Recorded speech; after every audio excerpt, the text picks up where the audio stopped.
La région de Namur a connu un développement périphérique important, bien au-delà du centre urbain situé à la confluence de la Sambre et de la Meuse. La ville et les communes de l'entité présentent leurs multiples visages.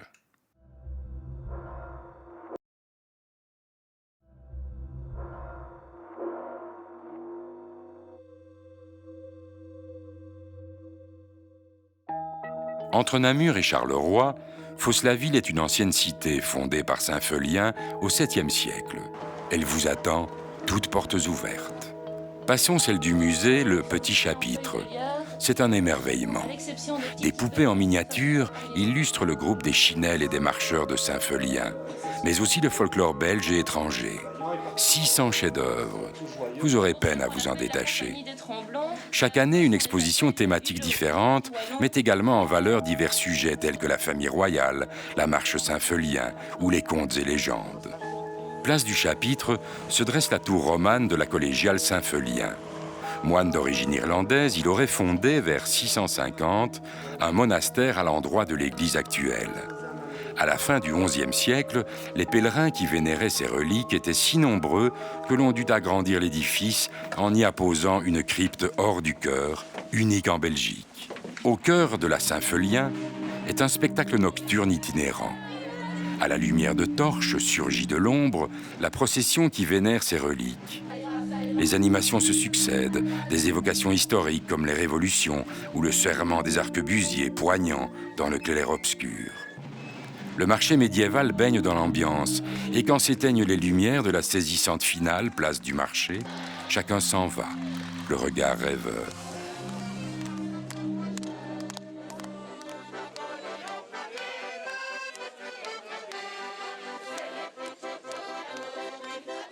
Les cantinières sont toujours aussi indispensables. Comme elles ont soutenu jadis les ardeurs guerrières, elles stimulent aujourd'hui les ardeurs pédestres. De petits gobelets d'eau-de-vie contribuent. «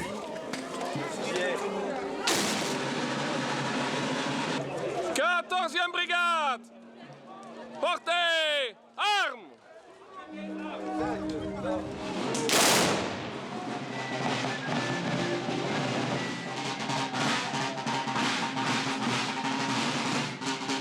La marche de Saint-Feulien est la plus prestigieuse de toutes.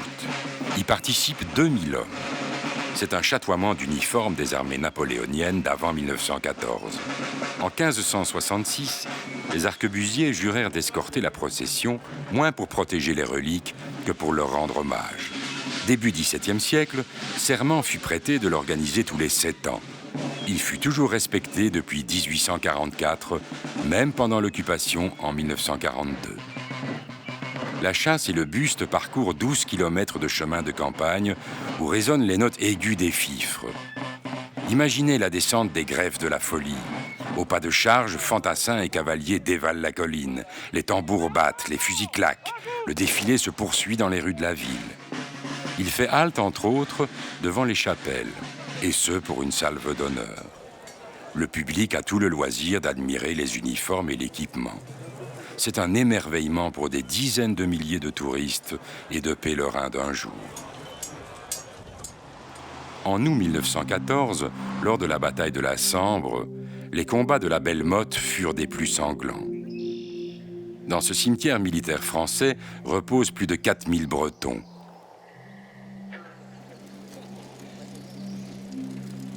C'est dans une ambiance d'outre Kiévrin que la plupart des brocantes et animations de village s'offrent à vous.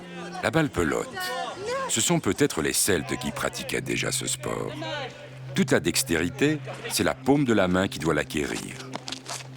Nos chemins champêtres nous conduiront, à travers collines et vallons, vers les villages d'Ezmont, de Roux, Sarre-Eustache, Sarre-Saint-Laurent et Vitrival. Situé à l'ouest de Fos, le lac de Bambois connaît un succès croissant. La mise en valeur du site par la création de jardins d'agrément donne aujourd'hui aux visiteurs l'occasion d'aller au-devant d'une nature accueillante, et ce, dans un environnement agréable. Venez goûter au plaisir que ce parc vous offre sur 48 hectares. Sentiers nature, affûts ornithologiques, promenades, espaces d'accueil avec plage, cafétéria, terrasses et pelouses. Vous découvrirez ainsi une nature foisonnante. Les jardins de la découverte, les jardins de la poésie et du savoir marquent des étapes à ne pas manquer. Outre une évasion dans la verdure, Bambois vous offre bien des richesses.